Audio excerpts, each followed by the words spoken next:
Bonjour à tous. Bienvenue après donc on est sur la deuxième animation de cette journée, après cette dictée culinaire qui a remporté un franc succès. Donc deuxième animation, une table ronde consacrée aux agrumes. Alors pourquoi à Canet parle-t-on des agrumes? Parce que d'une part parce qu'on a un arboretum à Canet, peut-être que certains ne le savent pas, mais si vous ne l'avez jamais visité, donc à l'entrée de la ville on a un arboretum labellisé, puisqu'il porte vraiment le titre d'arboretum. Mais aussi surtout parce que dans le département on a des producteurs et aussi des gens, des artisans du goût qui travaillent de manière magnifique les agrumes. Donc on a également un lien d'amitié, puisqu'on a signé un pacte d'amitié avec la ville de Céré. C'est une ville qui, Céré, travaille autour de l'alimentation et de la gastronomie également. Et Céré a un projet autour des agrumes, actuellement porté, qui verra peut-être le jour dans les années à venir. Donc on avait tout un sens, en quelque sorte, à évoquer les agrumes aujourd'hui à Canet dans le cadre de ces rencontres les méditerranéennes. Je vais appeler à venir me rejoindre tout d'abord Michel et Bénédicte Bachès. Bienvenue. Installez-vous, prenez place là où vous le souhaitez. Il n'y a pas de chaise attribuée, là où vous le souhaitez. Michel et Bénédicte Bachès sont pépiniéristes, collectionneurs de plants d'agrumes, pionniers dans l'agrumiculture en France. Ils ont consacré leur vie à cultiver, étudier et diffuser des variétés rares et exotiques de citrus, de yuzu, au citron caviar, en passant par les mains de Bouddha et des kumquats sauvages. Là, ils ont apporté quelques échantillons de leur collection. Ils ont fourni des agrumes à plusieurs chefs étoilés, dont Alain Ducasse, Michel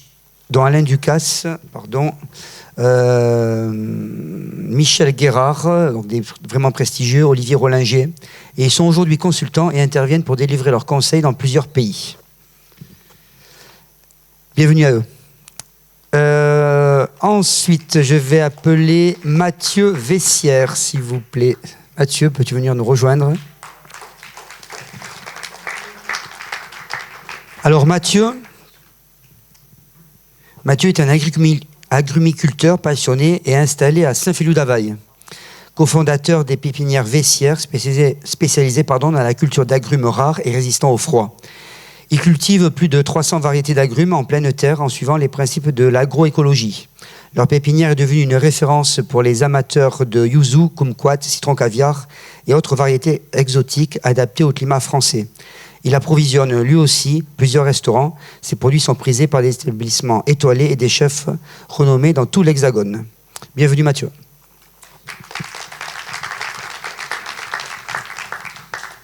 Frédéric B, peux-tu venir nous rejoindre?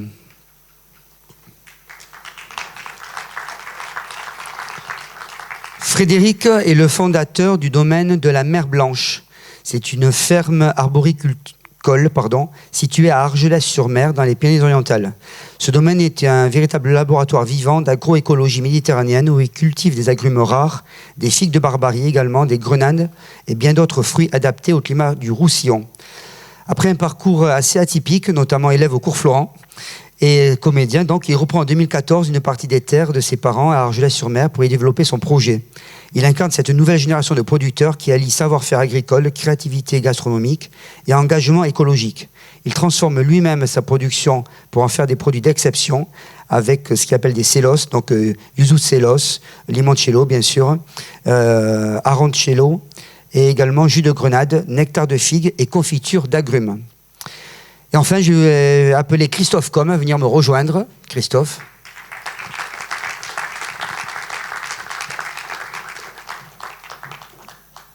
Alors Christophe, vous le connaissez peut-être, est un chef étoilé originaire des Pyrénées-Orientales et reconnu pour sa cuisine profondément enracinée dans le terroir catalan. Il est le fondateur du restaurant La Galinette, donc à Perpignan, ouvert en 2000. Il a obtenu sa première étoile Michelin en 2007 et une étoile verte en 2024. Il cultive lui-même ses légumes, herbes et fleurs comestibles, ses fruits et ses agrumes qu'il cueille à l'aube. Lui aussi nous a apporté certains de ses agrumes.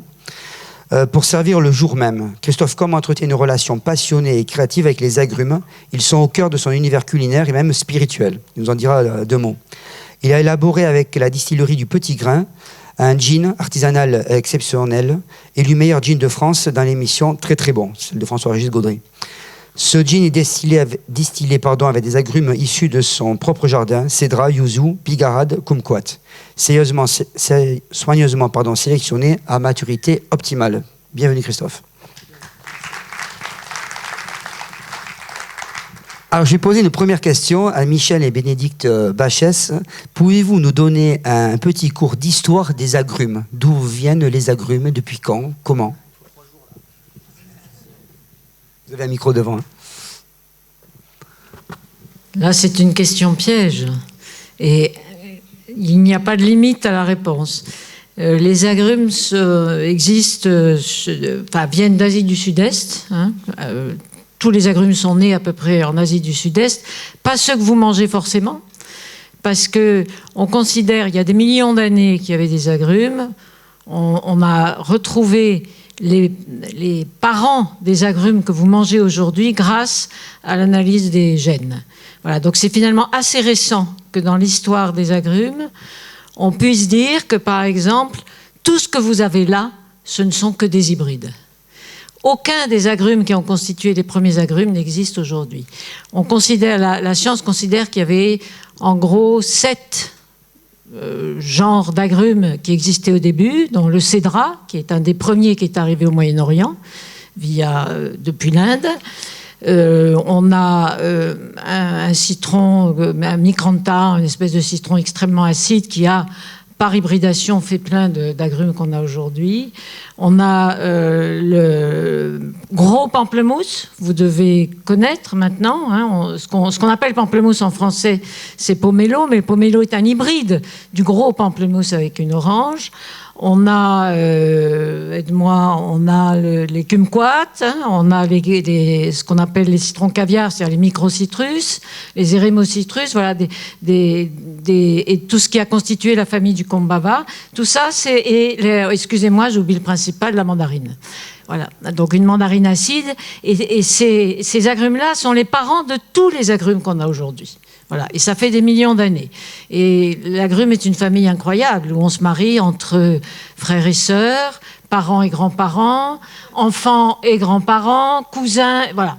Tout ça se marie, se remarie, et crée cette immense diversité d'agrumes qu'on a aujourd'hui. Alors l'homme, ça c'est au début hybridé seul, par le vent, les animaux, etc. Ensuite l'homme a contribué, bien entendu.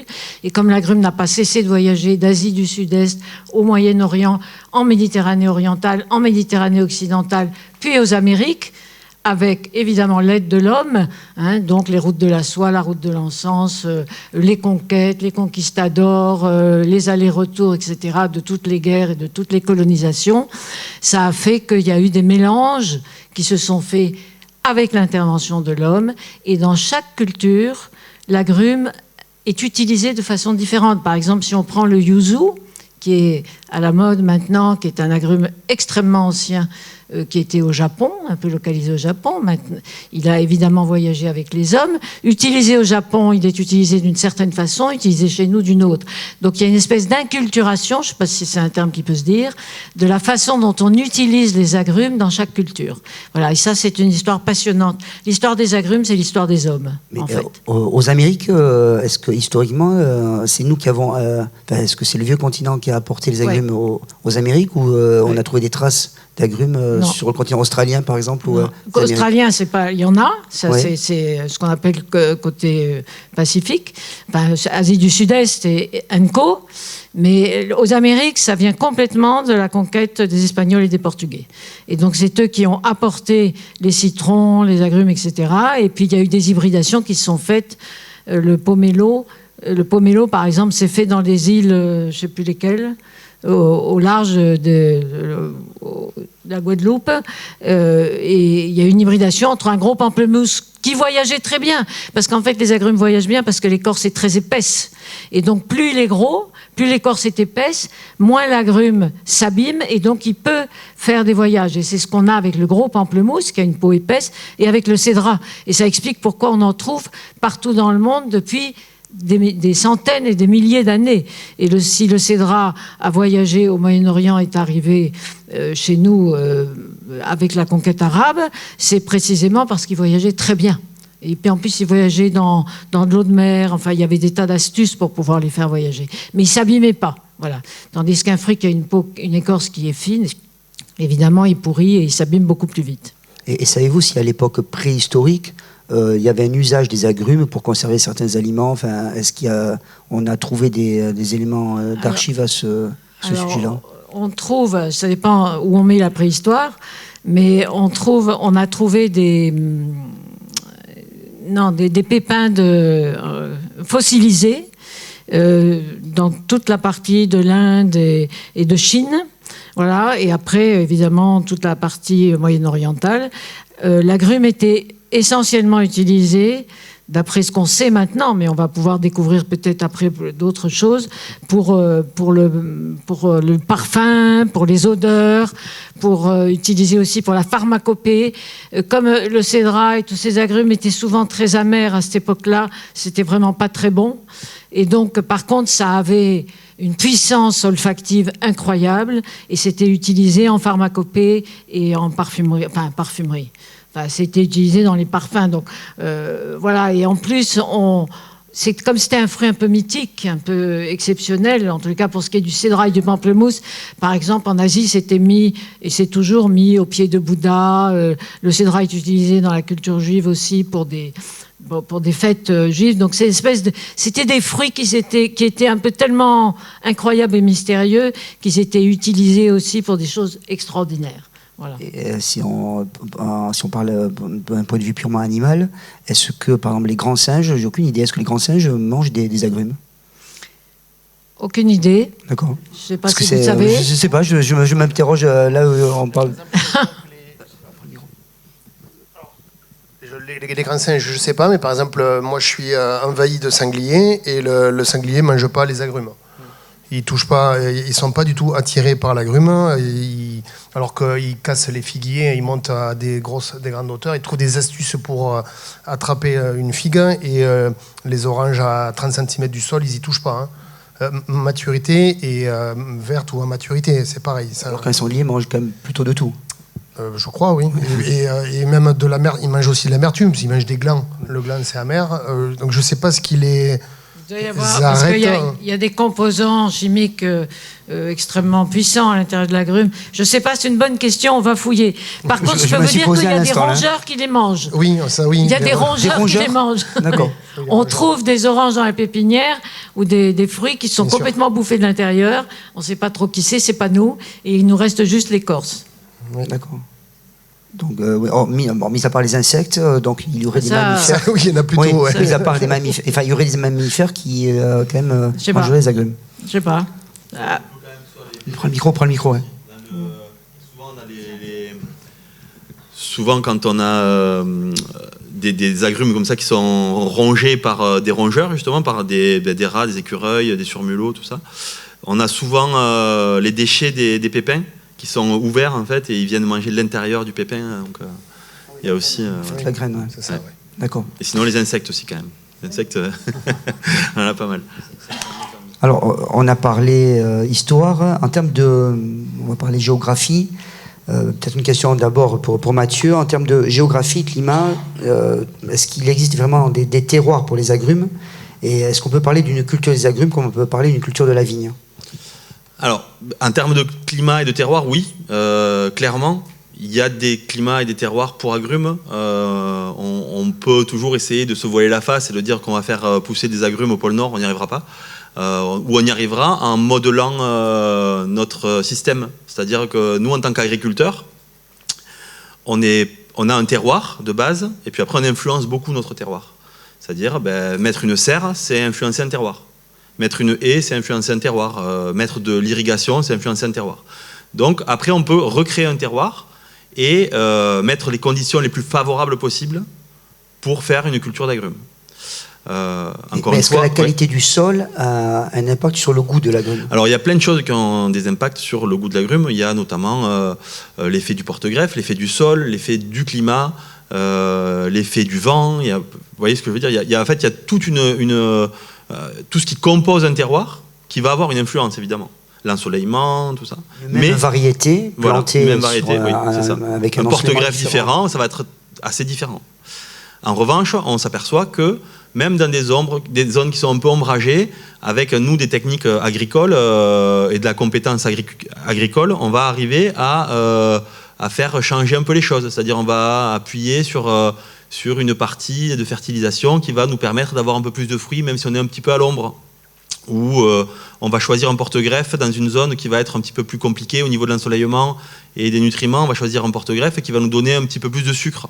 Et donc en fait on arrive comme ça à naviguer dans un terroir qui n'est pas le terroir des agrumes, mais qui va devenir un terroir qui va être où on va pouvoir accepter l'agrume en tout cas. Et je sais que vous êtes aussi, je parle à Michel et Bénédicte, aujourd'hui vous êtes consultant, donc vous développez, vous intervenez dans d'autres pays pour la culture donc, des agrumes. Quels conseils donnez-vous? Notamment, je crois que la dernière fois que je vous ai appelé, vous reveniez du Moyen-Orient, si je ne me trompe pas, donc avec un climat extrêmement sec. Comment s'adapte l'agrume avec des climats qui sont assez peu propices à la pousse de ces végétaux? Tu veux répondre? On travaille en effet en Arabie Saoudite, dans une oasis, et c'est très important, au nord-ouest, qui a 700 hectares d'agrumes, et évidemment des dattiers. L'agrume, il s'adapte avec l'homme qui l'aide à s'adapter, et s'il y a des agrumes dans cette oasis, c'est parce qu'il y a de l'eau ou qu'on apporte de l'eau. Il n'y a pas d'agrumes sans eau. Voilà. Alors par contre, ça a un comportement absolument inédit pour nous. Cultiver, on a passé notre vie à dire que le climat des agrumes c'était subtropical, et depuis 5 ans on travaille en Arabie Saoudite où il fait 50 degrés en ce moment. Donc voilà. Mais certes, il faut les protéger. Il y a des protections en extérieur. Il y a une protection quand on plante des agrumes sous des dattiers. Si le croisement des palmes n'est pas fait pas trop d'ombre, c'est idéal. Donc ça fait comme une espèce d'ombrière en fait. Voilà. Après il y en a qui mettent des ombrières, après il y en a qui mettent rien et qui arrosent et les fruits sont brûlés. Mais ça marche. Ça marche, ils ont des très beaux fruits et ça a une influence, la chaleur a une influence sur la rapidité de la maturité des fruits et de la croissance des arbres si on met de l'eau. Donc la clé c'est l'eau, et dans le sable c'est des apports en aliments, parce que dans le sable il n'y a pas grand chose. Mais bon, c'est une partie de l'Arabie Saoudite qui a eu des volcans il y a des millions d'années, donc il y a des endroits où on a un sable mélangé à du noir du reste des éruptions volcaniques. Il est propice à se mélanger avec d'autres végétaux? Est-ce qu'on peut mélanger sur un même champ agrumes, abricotiers, pêchers, ou vous parlez de dattiers? Est-ce qu'il y a des variétés comme ça qui s'adaptent mieux? Dans cette zone chaude, les fruitiers, c'est plutôt des figuiers, de la vigne, des grenadiers, des choses comme ça, et effectivement, ils peuvent être mélangés. Alors, ce qui est intéressant dans cette zone pour nous, c'est qu'on fait des études sur des porte-greffes, et des porte-greffes qui vont être intéressants pour la planète entière. C'est-à-dire des porte-greffes qui vont avoir une capacité à résister à la sécheresse de par leur système radiculaire. Celui qui était le plus utilisé avant, c'était le bigaradier, qui a une racine charnue. Et donc là, on a mis plutôt des choses qui sont des agrumes tétraploïdes, c'est un peu technique, mais qui font que ce système de chevelu est aussi très épais, et ça fait un peu comme un chameau, et il garde des réserves d'eau. Donc on fait cette expérience-là, on fait l'expérience aussi avec les variétés. Par exemple, on a dit et écrit aussi que les agrumes chimériques panachés, à feuilles panachées, ne tenaient pas trop au soleil. Et là, ils sont manifestement merveilleux, très très beaux. On a des citronniers panachés là-bas qui sont merveilleux. Donc voilà, donc on apprend en permanence de ces défis qui sont imposés par les climats. Sur les variétés, on voit aussi des utilisations particulières. Par exemple, là-bas, il y a ce qu'on appelle le citron noir, qui est en fait un petit citron mexicain qui est diffusé dans le monde entier parce que il se fait de semis, très bien, donc pas besoin de pépiniériste. On fait un semis et 4-5 ans après, il y a des fruits. Et ça fait des petits citrons très acides avec des pépins. Et là-bas, quand ils tombent sur le sable, 2 jours après, ils sont marrons, ils sont secs. On peut faire des bouillons avec ça. Et si on le laisse encore plus longtemps, ils deviennent noirs. C'est ce qui a donné naissance au citron noir, qu'on appelle le citron noir d'Iran, mais qui en fait est né à Oman. Et est très présent aussi en Arabie, il s'utilise dans le riz. Beaucoup de citron noir utilisé dans le riz. Donc on voit ces choses-là. Notre mission, c'était d'apporter pour les agriculteurs une meilleure qualité de fruits, donc liée au porte-greffe, et aussi des fruits qui vont avoir des périodes de maturité plus longues pour qu'ils aient la possibilité d'en vivre mieux. Donc il y a déjà beaucoup de diversité avec la date aussi. Dans l'Oasis, on a 12 variétés, des dattes magnifiques, et il y en a 152 sur tout le territoire. Donc ces dattiers, ils nous intéressent, comme disait Bénédicte, par rapport aux longueurs de palme, et selon comment la palme est pliée ou pas, l'ombrage que ça donne pour cette culture-là. Mais traditionnellement, dans ces oasis, il y avait les palmiers, puis ensuite des arbres fruitiers, et puis ensuite l'alfalfa pour l'herbe pour les chèvres et les chameaux. Donc voilà un petit peu ça. Je reviens un peu à l'origine. Là, j'ai apporté une diversité de caviar, parce que maintenant notre travail de pépiniériste nous emmène à créer des variétés. Et on s'intéresse beaucoup au caviar depuis longtemps, parce que pendant la dérive des continents, l'Australie s'est trouvée isolée. Et tout ce groupe-là des caviars, il y en a 7 différents en Australie, n'ont jamais été hybridés avec d'autres. Et donc maintenant, il y a des choses magnifiques. Là, on a fait beaucoup d'hybrides avec des mandarines et des choses qui sont récentes et novatrices. Et en plus, on vient de trouver que ce microcitrus est résistant à une maladie qui ravage la planète, qui est le dragon jaune, le Wanlombing. Et donc, il y a beaucoup d'espoir pour pouvoir lutter sur cette maladie. C'est un insecte? Qu'est-ce que c'est, cette maladie? Non, c'est un virus. C'est un virus, d'accord. Qui bouche les canaux de la sève et qui fait dépérir les arbres. En ce moment, il y a beaucoup d'arbres qui meurent partout. Pour l'instant, en Europe, on est protégé, mais on est protégé parce qu'il n'y a pas encore les vecteurs. Les vecteurs, c'est 2 psylles, un psylle africain, un psylle asiatique, qui inoculent cette maladie. On a visité au Mexique une plantation de 70 hectares, il restait 2 arbres, quoi, plus rien, tout mort. Et c'est pareil en Floride, c'est pareil partout un peu. La Californie est touchée, et donc il y a beaucoup de recherches. Oui, justement à ce sujet, je voudrais qu'on écoute Frédéric, puisque moi je suis allé visiter donc sa propriété, et une des questions, c'est vrai je crois que une question que je lui ai posée, en fait, c'est quel traitement il opère sur ces arbres, et il m'a dit mais tout dépend de la qualité de la terre. Donc quelle importance donnes-tu à la qualité de la terre dans laquelle poussent ces plantations? Mathieu en a parlé un peu tout à l'heure. On essaye d'adapter un maximum en tant qu'agriculteur le terroir aux fruits qu'on cultive. En l'occurrence l'agrume, il y a plusieurs problématiques qu'on va prendre en compte dans le département. C'est le vent, c'est un arbre qui n'aime pas trop le vent, donc déjà essayer d'abriter les parcelles du vent. C'est la qualité de l'ensoleillement aussi. On est quand même plutôt en zone nord de la culture de l'agrume, donc des terroirs pas trop gélifs. Et après, c'est l'eau. C'est quand même un arbre, voilà, Bénédicte l'a dit, qui a besoin d'eau. Donc là, nous, on va plutôt s'intéresser, aller vers l'agroécologie. On en a parlé aussi un petit peu, comment on va couvrir les sols par des couverts végétaux, par l'apport de massifs de matière organique, etc., qui vont nous permettre de garder un maximum d'eau dans les sols et d'avoir un terroir qui se prête à la culture de l'agrume, qui est quand même originaire d'Asie du Sud-Est, donc qui aime bien la chaleur, qui aime bien l'humidité, etc.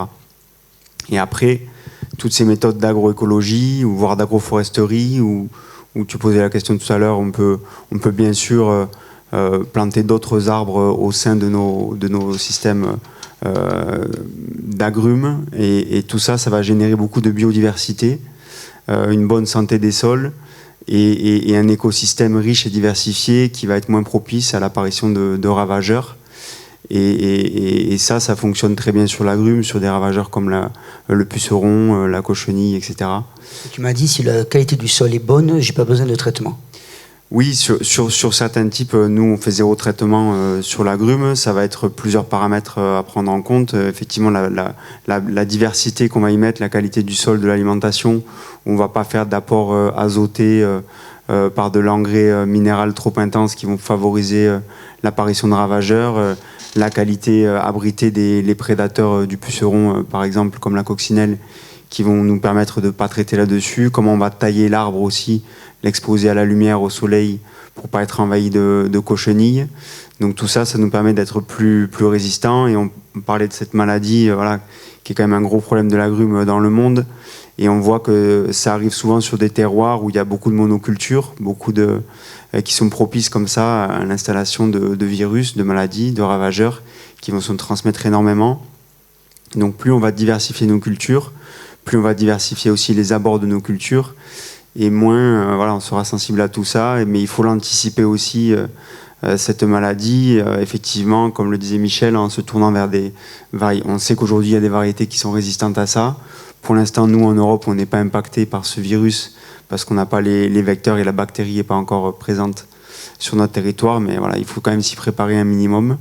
Et pour ça, les variétés qu'on cultive et la manière dont on les cultive, la diversité qu'on va y mettre pour limiter l'apparition des vecteurs de cette maladie, ça peut être intéressant. En termes de culture, Mathieu, par exemple, a des serres, toi tu n'en as pas, Christophe, je crois aussi c'est sous serre. D'accord. Est-ce qu'on peut cultiver, est-ce qu'il y a une saisonnalité, est-ce qu'on peut récolter les agrumes tout au long de l'année, Christophe? Il va vraiment y avoir une petite coupure. Michel et Bénédicte arrivaient à avoir des agrumes un peu toute l'année, mais sur des petites variétés vraiment anecdotiques, vraiment pendant la période d'été, j'ai envie de dire de mai à plutôt juin, juillet, c'est un peu compliqué. Moi, je reprends la saison à peu près en août avec les citrons caviar, sous abri, sous serre, parce qu'ils fleurissent tôt sous abri, donc j'arrive à avoir le fruit à peu près début août.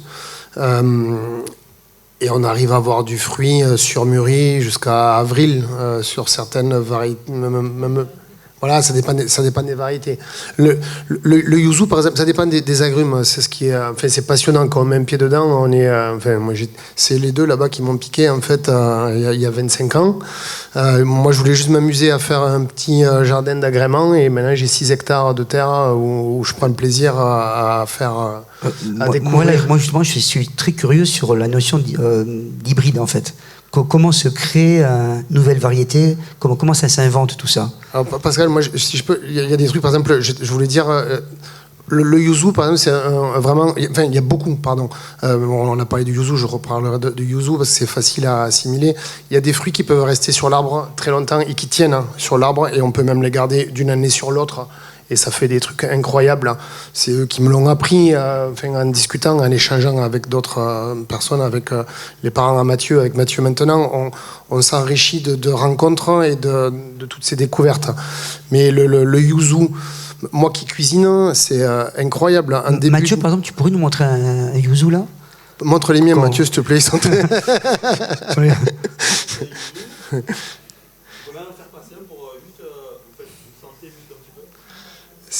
non, le yuzu, je vais commencer la récolte en yuzu vert. Même au Japon, ils les récoltent très vert, ils appellent ça bleu. C'est Mathieu qui me l'a appris. Ao yuzu. Donc on apprend et on va cuisiner différemment avec ce produit-là. Ça n'a rien à voir avec le yuzu que vous connaissez pour faire une marmelade dans un dessert.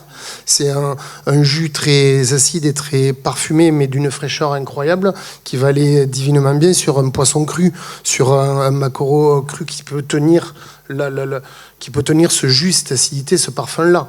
Ça n'aura rien à voir avec un yuzu surmûri de fin de saison, décembre, janvier. Il y a encore sur l'arbre des yuzu qui sont surmûris, donc ils sont mous, ils ont très peu de jus, ils ont d'autres arômes qui ira mieux sur de la pâtisserie, qui ira mieux sur et tout le monde travaille et c'est la chance de cultiver ces produits quand on n'a pas la chance d'avoir des fournisseurs quand on est chef. C'est une chance d'avoir ces produits-là et de pouvoir les connaître à différentes maturités. On propose pas ça. Ça existe. Quand on parle de yuzu, c'est bon, c'est pas bon. À quel moment, pourquoi faire? C'est ça qui est tout ce monde est incroyable hein, de diversité. Alors voilà, ce métissage, cette variété, comment elle se crée? Alors justement, pour répondre, pour aller du yuzu à la demande sur l'hybridation, précisément, le yuzu est un hybride. Est un hybride entre un citron ancien et une mandarine. Et donc, quand tu le laisses sur l'arbre jusqu'au mois de janvier, février ou mars, il change, c'est plus du tout cette couleur-là. La mandarine commence à s'exprimer. D'où ce que tu dis, c'est-à-dire qu'en fait, on s'en sert pas pour la même chose, c'est pas les mêmes arômes, etc. Donc du vert, du jaune, du orange. Et donc finalement, l'hybridation, c'est ce qu'elle a d'extraordinaire, c'est qu'elle donne une complexité d'arômes. Je parle sous le contrôle d'un chef, je suis pas chef du tout, mais je suis absolument époustouflée de la complexité des arômes dans les agrumes, et j'attribue ça au fait des hybridations, des rehybridations, des retours aux parents, aux grands-parents, etc., qui donnent une complexité hallucinante. Quand vous voyez un diagramme des chercheurs de l'INRA qui ont essayé de retrouver les parents et les grands-parents des agrumes, vous avez toutes sortes de couleurs, de la mandarine en orange, du bleu, du pamplemousse, du vert, du citron, du vert, du cédrat, etc. C'est hallucinant. Donc, ça, pour moi, j'attribue ça à ça. Voilà. Donc, l'hybridation, c'est ça. Ça donne ça. Techniquement, comment ça se pratique?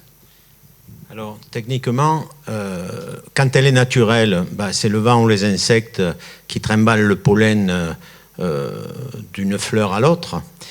En fait, quand la fleur s'ouvre, elle a un pistil et des étamines. Ces étamines fournissent le pollen. Mais quand on fait un hybride, on peut le faire de façon open, hein, donc c'est la nature qui décide, ou on peut le faire diriger. À ce moment-là, quand on le fait diriger, si on a une mandarine et un citron, on peut emmener le pollen de la mandarine sur le citron, récupérer les graines sur ce citron et le semer, on aura un hybride. Mais en même temps, on peut le prendre sur le citron et le mettre sur la mandarine, le pollen, donc dans les deux sens. Et souvent, ils peuvent s'y mettre à 3 même pour faire des bébés, des agrumes. C'est vraiment, ça va dans tous les sens, ces pollens-là. Et donc, après, dans ces hybrides-là, ces graines-là qu'on sème, on obtient différentes choses. Soit le fruit du croisement de ces gènes, et on appelle ça zygotique, et donc ça sera un hybride vraiment. Et alors, il y a des variétés qui ne produisent que ça, par exemple les pamplemousses, c'est toujours zygotique. Mais dans d'autres variétés, on peut avoir dans la graine ce qu'on appelle le nucellaire, c'est-à-dire identique à la mère.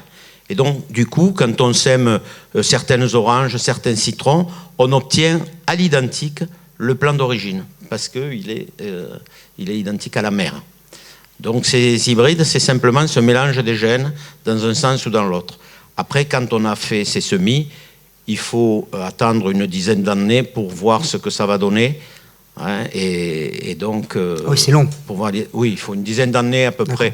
Les variétés les plus rapides, c'est 5-6 ans, et les plus lentes, c'est 16-17 ans. Mathieu, tu pourrais nous montrer parmi tout ce que vous avez apporté, mettre des noms sur des... alors déjà, mettre des noms, c'est assez compliqué dans les agrumes, parce qu'il y a souvent des mélanges de noms, des problèmes de... On baptise aussi, tout ça. Toi aussi, vous aviez baptisé pas mal. Donc là, on a un faux stream. Donc ça c'est assez proche des caviars, mais ça n'est pas vraiment un. Voilà. Donc dedans, il y a kumquat, caviar et lime. Il y a une lime, non aussi. Lime mexicaine. Donc voilà, c'est un parfum qui est très. Alors là, c'est marrant parce que. Aujourd'hui, c'est citronnelle, mais c'est un peu coco aussi. Quand il commence à mûrir comme ça, alors ça aussi, c'est un truc qui est hyper intéressant, tout ça, quand on en parle devant vous, parce que vous ne le sentez pas, tout ça. Et c'est un petit jeu aussi qu'on a entre les producteurs d'agrumes, d'arriver à mettre des mots sur des odeurs et des goûts. Et des fois, ça veut vraiment dire n'importe quoi. Je crois que tu m'avais dit une fois... Le calamondin, il sent l'océan Indien, voilà. C'est un peu subjectif. Quand il est vert, ça. Donc moi, après, des fois, moi, quand je parle à des chefs, après, je me rappelle de ça. Je dis, vous savez, ça sent pas la punaise, ça sent l'océan Indien. Voilà. Bon, on a des yuzu là qu'on a vu tout à l'heure. Ça doit être des clémentines, j'imagine, ou des tangors, ouais, des clémentines. Ouais. Voilà. Il y a quelque chose là dans tout ça là. Ça c'est du citron Meyer par exemple. Ça c'est un citron qu'on utilisait peu en France, qui commence à être connu maintenant, qui est très travaillé aux États-Unis et très travaillé par les pâtissiers et les chefs, parce qu'il a une particularité vraiment sur les arômes et le goût et la teneur en sucre dans le jus et les couleurs. D'ailleurs, il est très beau. Vous voyez, il est un peu orangé. Et aussi, il est hybridé avec la mandarine. Voilà, hybridé avec la mandarine. Ouais. Voilà. Mais il y a quelque chose qu'il faut je reviens sur ce que tu disais, Christophe, c'est que ben là, en fait, vous voyez, vous avez trois cagettes là, et vous avez le monde entier devant vous, en fait. Et ça, en fait, culturellement, ça n'existe pas. Il n'y a que dans très peu d'endroits dans le monde où on a cette diversité dans une cagette, dans une propriété. Ça vient de chez Christophe, tout ça. Ça vient de chez nous. Ça vient de chez les Bachès. Et ça vient de chez toi. Et donc, du coup, vous voyez là. Ça, c'est nous qui l'avons apporté, ça. Voilà, ben voilà. Donc, vous voyez là, tout ça, là, vous avez le monde entier. Et culturellement, en fait, on travaille plutôt une sorte d'agrumes. Même au Japon, d'ailleurs, on travaille souvent l'amikan ou le natsudaidai dans cette région, dans cette province. Je sais pas moi, par exemple, en Amérique du Sud, on a beaucoup travaillé les limes, les choses comme ça. Nous, on a la chance, et c'est ça aussi qui a changé un petit peu dans la cuisine. Bon, surtout grâce à vous, parce que c'est vous qui avez quand même amené ça en France aussi beaucoup. Mais il y a des chefs comme Trois Gros, des choses comme ça, qui sont allés chercher en fait de la diversité ailleurs pour la ramener, et qui font qu'en fait aujourd'hui on a un panel énorme, alors qu'on ne devrait pas l'avoir en fait, normalement. Justement, question pour Christophe, comment s'invente une recette à base d'agrumes? Comment tu fais? C'est comme un nez avec un parfum? Mais déjà, il faut essayer de comprendre le produit. Et alors, moi, quand j'ai fait leur rencontre, après, j'ai rencontré les parents, pardon, à Mathieu, et donc j'ai mêlé toutes ces découvertes, et j'ai fait des conneries. J'ai voulu tout acheter en agrumes.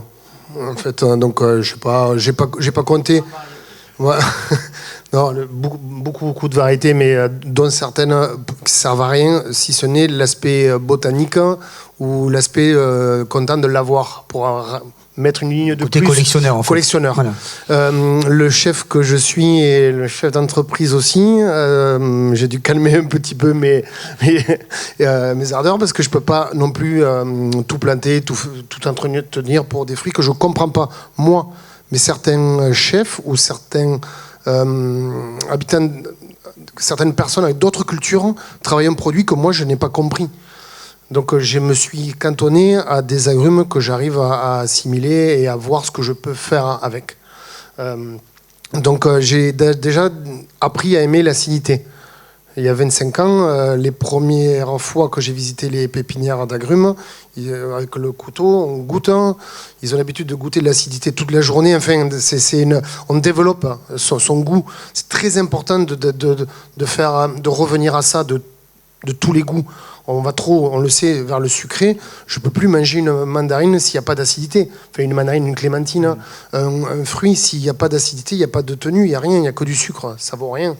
Mais ça, il y a 25 ans, je trouvais que c'était acide. Je faisais la grimace, je dis ah ouais, c'est sûr. Il me disait ça, il faut le planter. Hein.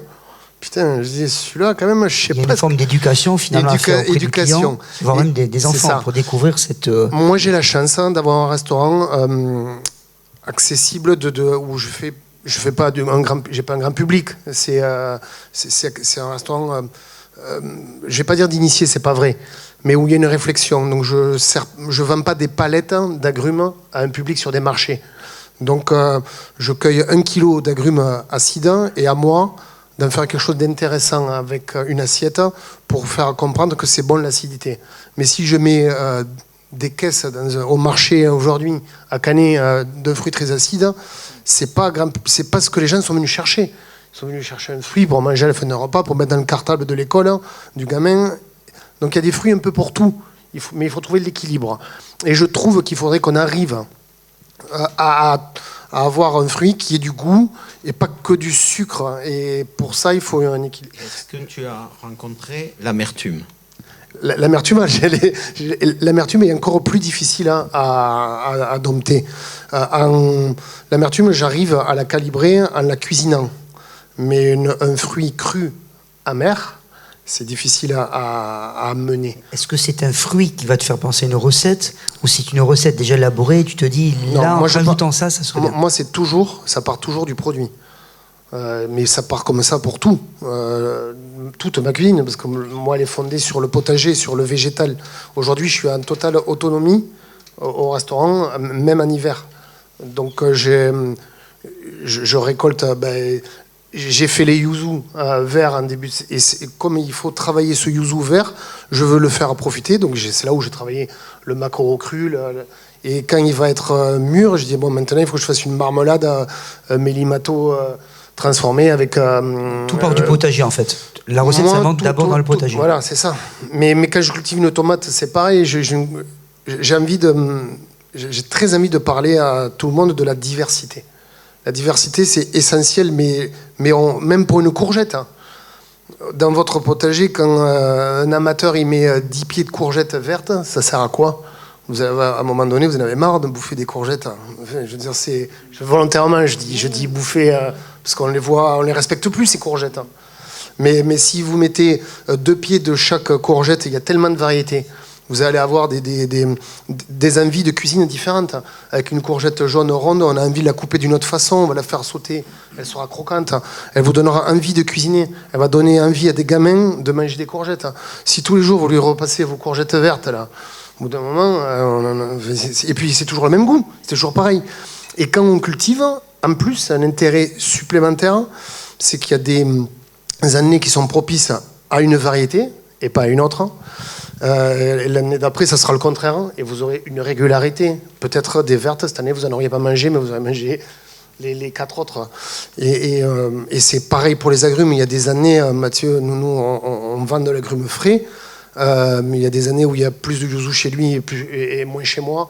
Et l'année d'après, c'est chouette d'avoir un truc comme ça où il n'y a pas de pression.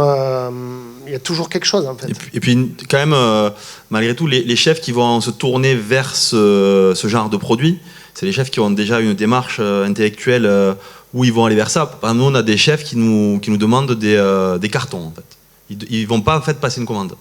Ils vont dire, cette semaine, tu me mets 2 colis de 15 kilos d'agrumes. Et de ce que tu as en ce moment, en fait. Et puis après, moi, je me débrouillerai avec. C'est un peu comme... Voilà, c'est ce que fait Christophe avec son potager. Mais la démarche pour un chef parisien... Oui. Ou, pour avoir son potager, c'est plus compliqué. Le gars, il est à Paris et il est prêt à faire un colis surprise. Donc là, il faut qu'il y ait une réflexion, parce qu'il n'est pas dans sa routine quotidienne de travailler ses mandarines, où il fait toujours la même recette depuis toujours sur sa tartelette, qui est toujours carrée, qui est toujours... et il va découvrir on va découvrir un souci, enfin, c'est pas un souci, mais je veux dire, quelque chose qui ne marche pas sur un agrume qui ferait... on va utiliser ce problème-là, entre guillemets, ce défaut, voilà, c'est le terme que je cherchais, ce défaut, c'est ce qui va vous amener vers votre recette, évidemment. Concernant les célos, on connaît tous le limoncello. D'ailleurs, l'origine du limoncello, c'est Naples, non? Alors, il y a comment plusieurs, était venue ensuite il y a une l'idée guerre de le développer avec d'autres agrumes? Alors ça vient d'Italie, effectivement. Alors il y en a qui disent de Sicile, de Naples, voilà, il y a plusieurs de Sorrente. Voilà, c'est le plus probable. Et oui, en fait, on a beaucoup parlé de complexité sur les agrumes, de qualité olfactive aussi. Et c'est vrai que nous, en tant qu'arboriculteurs, quand on voit, et de magie, c'est vrai que c'est un fruit qui fait rêver un petit peu l'agrume. Et quand on voit un verger au cœur de l'hiver qui nous apporte une couleur comme ça, une diversité de couleurs, d'odeurs, c'est vrai que c'est un fruit pour lequel on se passionne assez rapidement. Et quand on a fait nos premiers limoncello, donc qui sont des macérations de zeste, on a fait...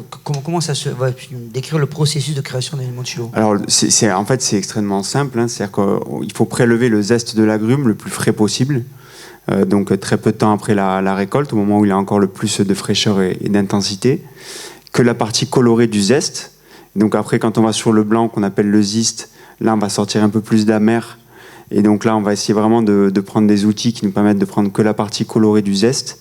et on va faire des macérations dans de l'alcool pur. On prend de l'alcool vinique neutre à 96 degrés et on va faire des macérations longues qui vont durer 30-45 jours dans de l'alcool de zeste.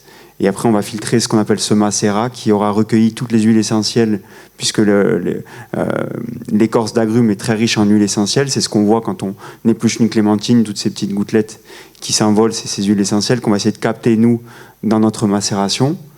Et une fois qu'on a fait ce macérat, eh bien, on le mélange avec un sirop de sucre, donc de l'eau et du sucre, pour trouver le meilleur équilibre entre l'intensité aromatique de l'agrume qu'on aura capté pendant cette macération, le taux d'alcool et la quantité de sucre. Et on s'est vite rendu compte qu'on arrivait à restituer, parfois on pense souvent au jus, aux fruits, etc., qu'on épluche, la mandarine, la clémentine.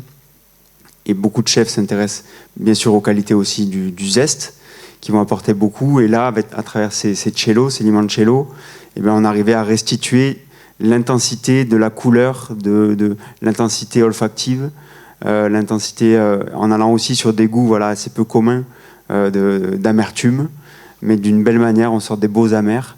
Et dans le commerce, comment peut-on distinguer, bien sûr sans le goûter, un bon d'un mauvais limoncello? Est-ce qu'il y a des trucs? Alors il y a des indices quand même. Je pense qu'il peut y avoir du mauvais, quoi. Il y a des indices. Alors déjà, très mauvais, quoi. C'est quand même très compliqué, faut le dire, de trouver des bons limoncello. Et quand vous avez une couleur fluo translucide, là déjà faut se méfier. Et souvent il y a la liste d'ingrédients quand même. Et voilà, la liste d'ingrédients elle doit être très simple. C'est de l'infusion de zeste, de l'eau et du sucre. Et ça a une couleur en général assez opaque, le limoncello artisanal. Ça crée en général, on parlait d'huile essentielle tout à l'heure, ça crée une espèce de rond d'huile essentielle au niveau du goulot. Et si vous avez quelque chose d'extrêmement uniforme, extrêmement translucide et fluo, là il faut partir en courant. Et voilà, on a limoncello artisanal, on va avoir quelque chose d'assez opaque. Et là, on va pouvoir avoir de la complexité aromatique, des jolis amers, de la longueur en bouche. Et c'est vraiment la manière dont on va prélever le zeste et la concentration qu'on va mettre aussi en fruits, en zeste dans nos macérations qui va donner la qualité, la longueur en bouche. Et c'est ce que dans les produits industriels, on ne retrouve pas parce qu'on compense l'absence de fruits par beaucoup d'autres artifices. Mais on n'arrive pas du tout à avoir les mêmes qualités gustatives. Ce qui fait la qualité, c'est le taux de sucre. Alors, il y a, par exemple, on parle de yuzucello ou limoncello, il y a, très connu, en Corse, la cédratine. Et donc, cette cédratine aussi, pour qu'elle ait de la qualité, c'est le taux de sucre. Alors, une recette très intéressante pour faire de la cédratine, quand on coupe le fruit de cédra, on laisse un pédoncule, on prend un bocal avec de l'alcool à grand goulot, un bocal d'olive, et on pend au bouchon le cédra au-dessus de l'alcool. Et au bout d'un mois, les vapeurs d'alcool ont fait éclater les cellules du cédra, et l'alcool se colore peu à peu pendant que le cédra se décolore. Au bout d'un mois, le cédra il est complètement blanc. Et donc ça, c'est à partir de là, quand on a ce macérat comme ça, où on n'a pas eu la difficulté de zester et de prendre ce qu'on peut appeler aussi l'albédo, la partie blanche, on a comme difficulté de mettre un taux de sucre qui soit léger pour ne pas écraser un petit peu le parfum et la complexité. Oui, c'est ça, une fois qu'on a fini notre macération, c'est vraiment l'équilibre. Souvent, les limoncello qu'on trouve sont trop sucrés. Et cet équilibre qui va faire ressortir le fruit. Donc le sucre, il va quand même aider à ça, à faire ressortir le fruit. Mais dès qu'on dépasse un certain taux de sucre, on est sur des choses qui n'ont pas de complexité, qui laissent peu de place aux fruits. Et il y a un mauvais équilibre qui se crée. Ouais. Autre question, autre sujet. Quand on parle d'agrumes, on parle de citron. En France, la ville de Menton revient, je crois, toujours en premier lieu. La culture donc, des agrumes dans le Roussillon, me semble-t-il, est assez confidentielle. Est-ce qu'il n'y aurait pas quelque chose à faire pour la dynamiser? Ça y est, c'est parti. Là, on a longtemps été, je pense, un petit peu découragés parce qu'il y a toujours en fait des gens qui sont précurseurs comme vous. Et puis il y a des gens qui veulent un peu embrayer d'une autre manière et qui le font un peu sans regarder ce qui se passe autour et qui font des bêtises.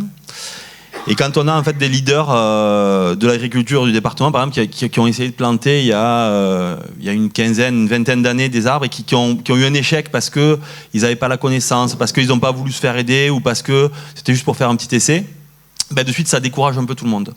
Et aujourd'hui, il y a beaucoup de projets, notamment sur Clémentine, où les agriculteurs se lancent maintenant, et puis ils se lancent mais avec un peu moins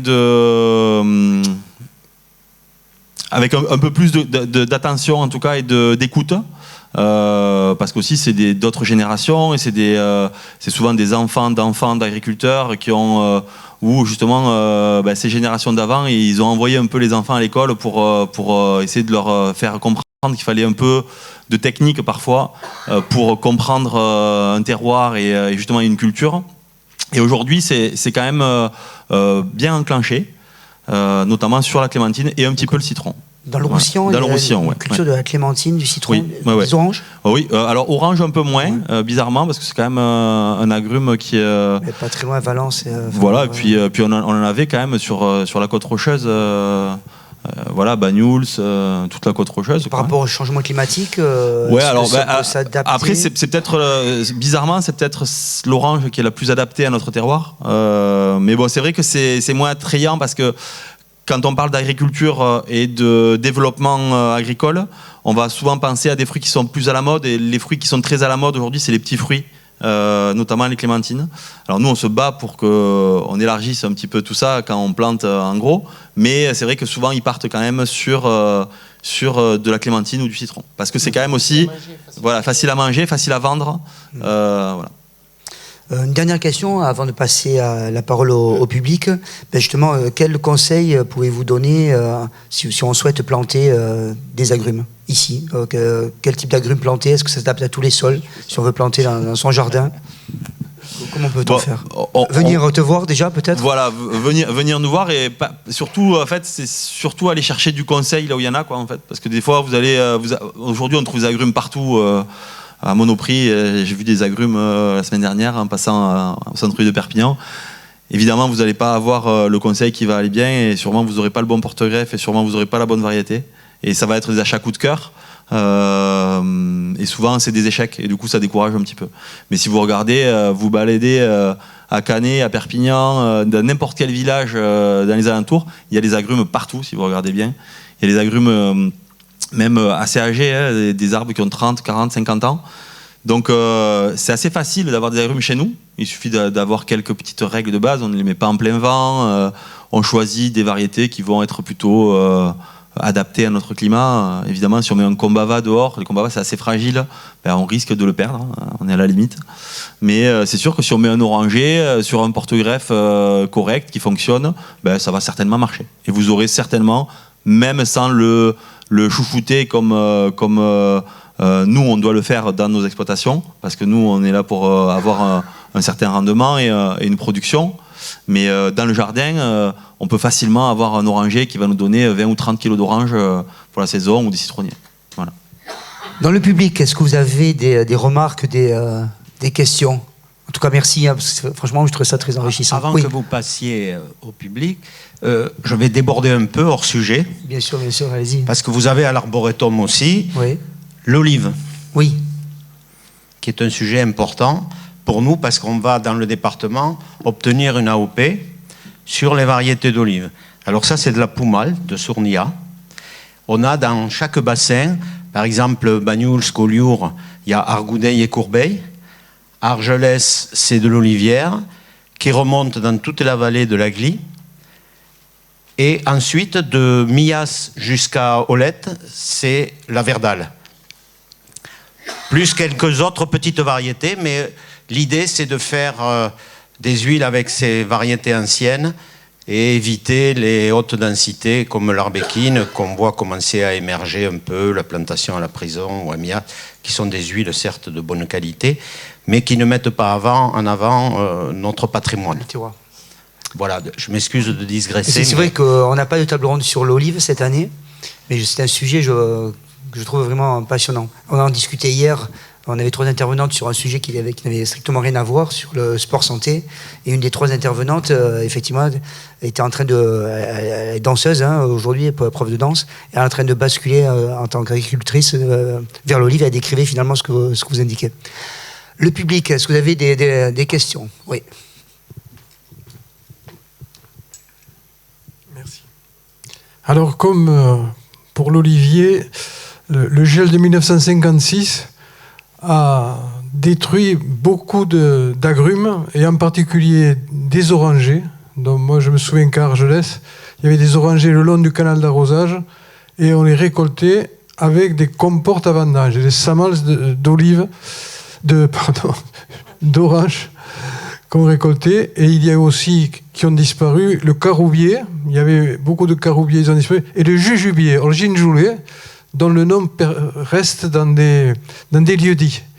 Donc, ces variétés qu'il y avait avant le gel, est-ce qu'elles existent toujours? Ou est-ce que c'est le porte-greffe qui a... Parce qu'il y en a qui ont repoussé, hein, comme les oliviers d'ailleurs. Est-ce que c'est le porte-greffe qui a... Alors, quand c'est le porte-greffe, et qu'elles étaient greffées, et non pas de semis, c'est le bigaradier qui ressort. Et le bigaradier, c'est ce qu'on appelle l'orange amère, qui fait des marmelades merveilleuses, et même l'écorce d'orange amère en fruits confits trempés dans un peu de chocolat, ça fait quelque chose de remarquable avec de l'orange amère.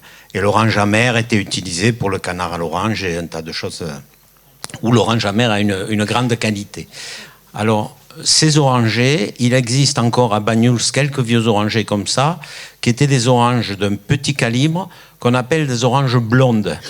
Il y a en gros 3 variétés d'oranges, l'orange sanguine, l'orange blonde et l'orange navelle. Navelle, c'est avec un petit trou l'ombilic. Et il existe une autre variété qui servait de porte-greffe, mais qui est résiduelle un peu partout encore dans les départements, qui est une orange ultra douce, sans acidité, et qui est vraiment comme du bonbon. Et il y avait notamment, on évoquait Bernard, monsieur Gosset à Collioure, qui avait dans son jardin un agrume qui avait gelé, et c'était cette orange douce qui avait repoussé. On l'a greffée, on l'a même mise, je crois que tu la vends encore, orange Gosset. On l'a nommée, nous, du nom de ce monsieur, parce que à la place de son jardin et de l'oranger, il y a un immeuble de 4 étages. Et donc, voilà, on est content que cette orange Gosset continue à exister. Elle existe partout autour de la Méditerranée, pas la même, puisque c'était des semis. Hein, il y a en Espagne, elle a plusieurs noms. On l'a aussi en Arabie, en Égypte, un peu partout. Elle s'appelle soukari, elle s'appelle... Il y a plein de noms qui sont propres à cette orange ultra douce et qu'on retrouve encore, qui est vraiment incroyable. Elle charge beaucoup et elle est formidable. Donc, pour répondre à ta question, c'est bien le porte-greffe qui est reparti. Alors, quand c'est une bigarade, c'est une bigarade. C'est sympa, on peut faire aussi du curaçao, du bir, etc. Ça a servi à tout.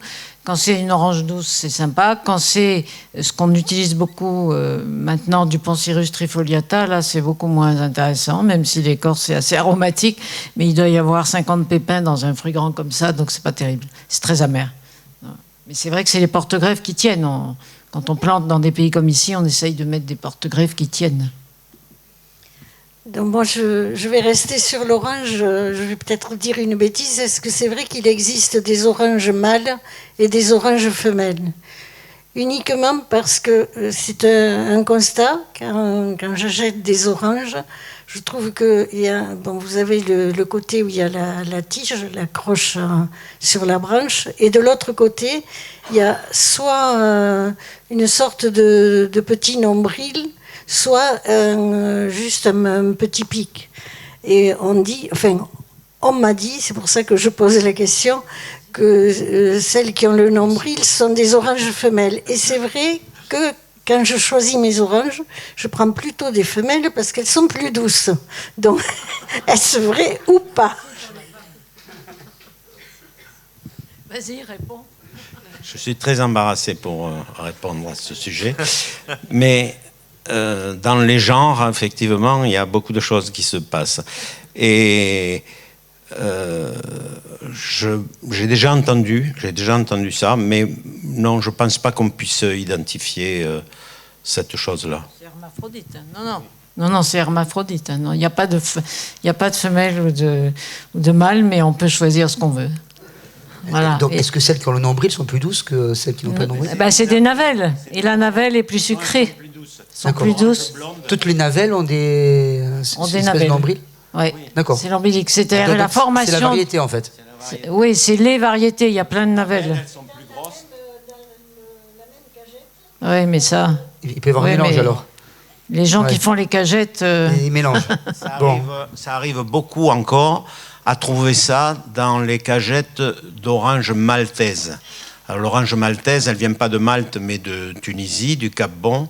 Et dedans, on trouve de tout. On trouve de la blonde, de la sanguine, de tout, avec des taux de sucre différents, qui sont en mélange. Mais la variété elle-même n'est pas tellement identifiée. Et donc, quand ils cueillent, ils mélangent un peu tout. Il y a plusieurs types de navelles, et certaines ont des navelles comme la Washington Navelle, etc., extrêmement proéminents, qu'on voit très bien. Il y en a qui ont des navelles intérieures, donc on ne voit pas le navelle vraiment. Donc il y a plein de variétés différentes. Voilà. Et puis selon l'arbre, la maturité, où ça pousse. Elles ont une caractéristique importante, les navelles, c'est que la chair est très dense. Ça fait un peu beefsteak un peu quand on mange. Donc elles sont très bonnes, et puis elles sont surtout bonnes en surmaturité, puisque Christophe a parlé de la surmaturité, c'est-à-dire quand on laisse le fruit longtemps sur l'arbre. Alors malheureusement, dans le commerce, quand le taux de Brix, c'est-à-dire le taux de sucre est atteint, on cueille et on commercialise. Pour le cas des clémentines qui arrivent maintenant, on cueille quand le taux de Brix est suffisant, bien que la coloration n'est pas encore intervenue parce qu'il n'y a pas eu le froid et le manque de lumière qui fait monter la couleur. Et donc, pour vous vendre les clémentines maintenant, on les déverdit artificiellement pour qu'elles prennent de la couleur orange. Et à ce moment-là, vous les achetez. Mais la Corse a fait qu'ils cueillent maintenant une clémentine qui est un peu orange, mais avec ce qu'ils appellent le cuvert, qui n'est pas complètement encore coloré. Donc voilà, il y a plein de... Merci beaucoup. Alors moi, ce que je vous propose, dans le hall, vous pouvez déguster des cellos de Frédéric. Et puis là, on fait je vous remercie. J'annonce le programme néanmoins avant de vous libérer. Le programme, donc là, on a une heure et demie de pause. Si vous voulez déjeuner ici, c'est possible, puisqu'on a demandé à notre boucher, qui est notre boucher du village, de préparer des bols de picoulate. Donc vous pouvez déjeuner à l'extérieur s'il fait beau, ou à l'intérieur. Et puis on se également goûter donc, des limoncello et autres de Frédéric. Et on se retrouve à 14h30 pour une conférence sur le régime méditerranéen. Merci beaucoup, merci Bénédicte, merci Michel, merci Mathieu, merci Frédéric, merci Christophe. C'était super.